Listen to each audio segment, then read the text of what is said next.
Shalom, shalom. Turabaramukije, mugire umugisha, mugire n'amahoro.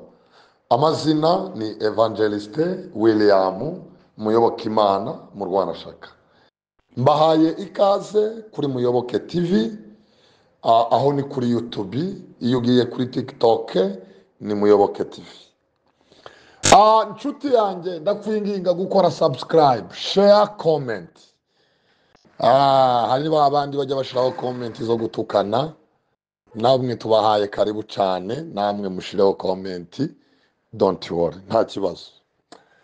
Ndagira ngo tuganire ijambo ry'Imana ryo gufasha ibintu bine gusenga bizana. Gusenga, umuririmbyi yararirimbye w'Igiswahili aravuga ngo kuomba ni kuongea na Mungu. Tunapoomba ni njia moja ya kuongea na Mungu. Kumbukeni, Mungu waongee na watu wanazozijua lugha tofauti, ingalao ni Kifaransa ama Kizungu. Imana ntabwo iganira n'abantu bazi indimi nyinshi, kubera ko Imana nta rurimi tumva. Umuririmbyi yararirimbye aravuga ngo rero iyo turimo dusenga tuba tugeze muri wa mwanya wo kuganira n'Imana. Gusenga kuzana ibintu bine, ariko hagati aho gusenga ni ukuvugana n'Imana. Gusenga ni inzira imwe tuvuganamo n'Imana, ni inzira imwe dukoresha tukavugana n'Imana. Oh haleluya, ni inzira imwe dukoresha kugira ngo tuvugane n'Imana. Nta yindi nzira yashizweho. Ushaka kuvugana n'Imana, ushaka kuvugana n'Imana, umuyoboro wawe wo gusenga ntuzibuke, umuyoboro wawe wo gusenga ntukinguke. Gusenga ni inzira imwe yo kuvugana n'Imana, ni nayo nzira iri principale, niyo nzira nyabagendwa. Ndugu mpendwa, kama unapotamani kuongea na Mungu, hakuna njia nyingine unaweza kupita isipokuwa ni njia ya maombi. Maombi tu, maombi tu, maombi tu. Umuririmbyi w'Igiswahili yaravuze ngo kwa maombi nitaomba mpaka mbingu ziseme. Tunapopitia njia ya maombi, tunapopitia njia ya maombi, tunapopitia njia ya maombi, iyo tunyuze mu nzira yo gusenga, iyo tunyuze mu nzira yo gusenga. Ufite ibintu byananiranye, senga, senga, senga, wongere usenge, usubire usenge, wongere usenge, usubire usenge, wongere usenge, usubire usenge. Samusoni yaravuze ngo ni inzira ya nyuma, ni inzira ya nyuma, izindi zose iyo zanze iyo ntiginanirwa. Ndagira ngo mvugane n'umuntu uzanyumva. Nta muntu n'umwe wakoresheje inzira yo gusenga ngo atsinde. Walipopitia njia hii, walipojaribu kupitia njia ya maombi, wote walifaulu. Wenye walijaribu kupitia njia ya maombi, wote walifaulu. Biblia inasema ya kwamba Ana aliweza kutumia njia hii akafaulu. W'Imana yari yarazivye inda yiwe ibyaha, ariko anyuze mu nzira yo gusenga. Biblia iravuga ngo Imana ikingura inzira ye, Imana ikingura inda y'ibyaha. Kuomba, maombi tu, pitia njia hii ya maombi, mbingu zitafunguka, mbingu zitakusikiliza. Tunapoomba ijuru liratwumviriza. Inzira imwe ukumbi gusenga. Nshuti yanjye, maombi. Mama, maombi. Baba, maombi. Kaka, maombi. Dada, maombi. Tumia njia hii my friend, njia ya maombi. Ni ukweli utafahuru, ni ukuri uzatsinda, ni ukuri uzatsinda. Ntawanyuze muri iyi nzira ngo ananirwe. Inzira y'amasengesho irakora, inzira y'amasengesho irakora, inzira y'amasengesho irakora, inzira y'amasengesho irakora. Irakora ni ukuri kw'Imana.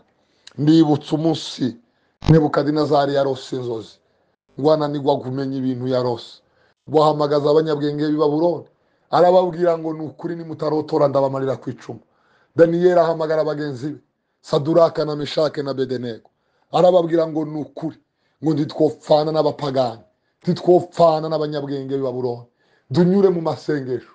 Walipoanza kuomba, Biblia inasema ya kwamba walianza tu kuomba. Maombi tu mama, maombi tu. Walipoanza kuomba, Biblia inasema wakati wamepumzika tu kidogo, walipolala tu kidogo, Biblia inasema ya kwamba Danieli ararota, akaota ndoto hizo, ngo arota igishushanyo, abyutsa Saduraka, abyutsa Meshaki, abyutsa Abidenego, arababwira ngo nukuri ngo inzozi umwami yarose ndazirose. Baramubwira ngo urisi, arababwira ngo nukuri. Bahamagara generali Ariyoki, baramuhamagara Ariyoki, ngo Ariyoki we ngwino udutwara ibwami, inzozi twazihawe. Inzira yo gusenga ni inzira y'ishura, ni inzira y'ishura, igishura ibyananiranye, igishura ibyananiranye, igishura ibyananiranye, igishura ibyananiranye. Hari ibintu uri kwibaza bidafite igisubizo, mama piga magoti, inua mikono tu, mwangaliye Mungu mutazame. Daudi yaravuze ngo nduburira amaso yanjye ku misozi, ngo mbega gutabagwa kwanjye kwava nta handi. Nta handi twirukiye abantu nukuri byaferinga, ariko igihe kirageze ngo dutumbire mu ijuru. Umuririmbyi wuzuye umwuka wera yararirimbye aravuga ngo tumbira Yesu wenyine, ngo niwe banze ryo kwizerwa. Nshuti yanjye, ufite ibibazo byananiranye, ufite imisozi, ufite ibigeragezo impande n'impande, ndagira ngo nkwinginge utumbire umusaraba, utumbire Igorigota, utumbire Yesu wenyine. Niwe banze ryo kwizerwa, niwe banze ryo kwiringirwa. Haleluya, haleluya. Tunapotupitia njia ya maombi, hiyo tunyuzi inzira yo gusenga, tunapopitia njia ya maombi, tunapotumia njia hii, walioitumia wote waliweza kufaulu.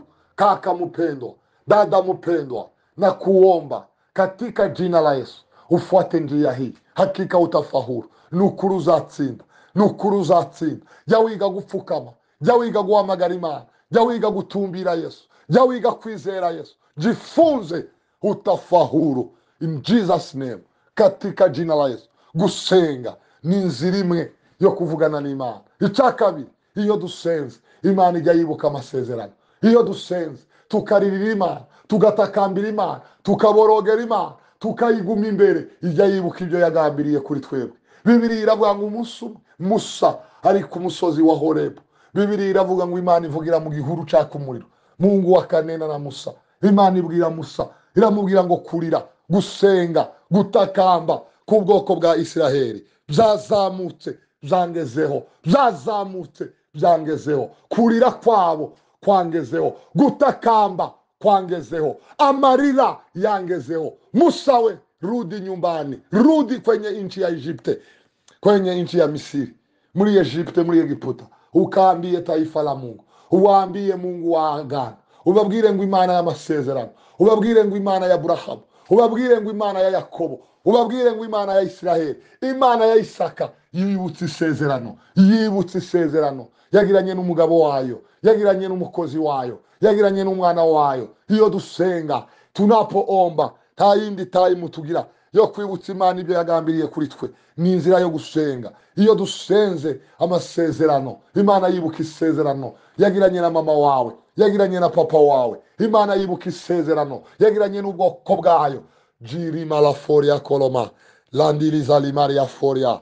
Tunapotumia njia hii, Imana ijya yibuka amasezerano, Imana ijya yibuka ibyo yavuze, ibyo yavuganye nawe uri musenga, ibyo yavuganye nawe uri mugenda, ibyo yavuganye nawe uri mu masengesho, ibyo yavuganye nawe uri mu cyumba cy'amahoro, ibyo yavuganye nawe uri ku musozi, ibyo yavuganye nawe uri mu butayu. Imana iza yibuka, ikibuka isezerano, ikegura ihema rya Dawudi ryacitse, ikegura ihema rya Dawudi ryaguye. Jilima la foria kolomaliza limalia forias. Imana iza yibuka gusenga, Imana iza yibuka isezerano. Ibwira Musa, iramubwira ngo kurira kwabo kwazamutse, barize, batakambye, baboroze. Gusenga, gusenga, tunapopitia njia hii, ngo gusenga gutuma Imana yibuka amasezerano. Nshuti yanjye, uri muribaza ku masezerano yawe, ongera usenge, ongeza tu maombi. Mama, ongeza maombi. Kaka, ongeza maombi. Dada, ongeza maombi. Na kuomba uongeze tu maombi, ongeza tu maombi, maombi tu, ongeza maombi na kuomba. Na kuinginze, ongera masengesho, ongera masengesho. Gusenga, gusenga kwibutsa Imana amasezerano, gusenga gutuma Imana yibuka amasezerano, gusenga gutuma Imana yibuka amasezerano, gusenga gutuma Imana yibuka amasezerano. Icya kabiri, gusenga. Icya gatatu, icya gatatu gusenga bituma imana irema icyo itagambiriye. Icyo itagambiriye. Ariko ndatangaye, icyo imana itagambiriye, iyo dusenga imana ikora icyo itagambiriye.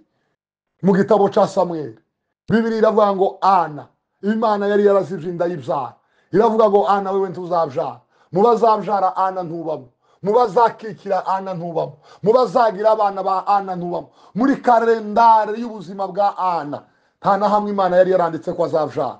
Bibiliya iravuga ngo Ana arasenga, atakambira imana, aririra imana, ahamagara imana, ahamagara ijuru. Oh Jesus.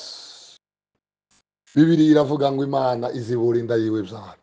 Iravuga ngo Ana ubaye urankonvense, isengesho ryawe ndaryumvishije. Yego nari naravuze ko utazabyara, ariko genda ubyare, genda ubyare. Bibiliya iravuga ngo yabyaye karindwi.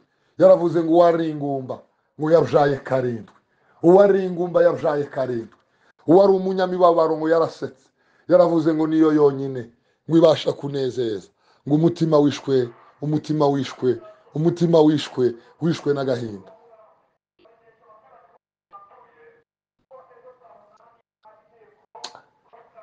Hallelujah. Hallelujah. Hallelujah. Hallelujah. Hallelujah. Hallelujah. Hallelujah. Hallelujah. Ezekiyeli yarasenze. Imana yagenye urupfu, yohereje umuhanuzi, yohereje umuhanuzi. Umuhanuzi nde? Umuhanuzi bita Yesaya. Araza ahanurira Ezekiyeli.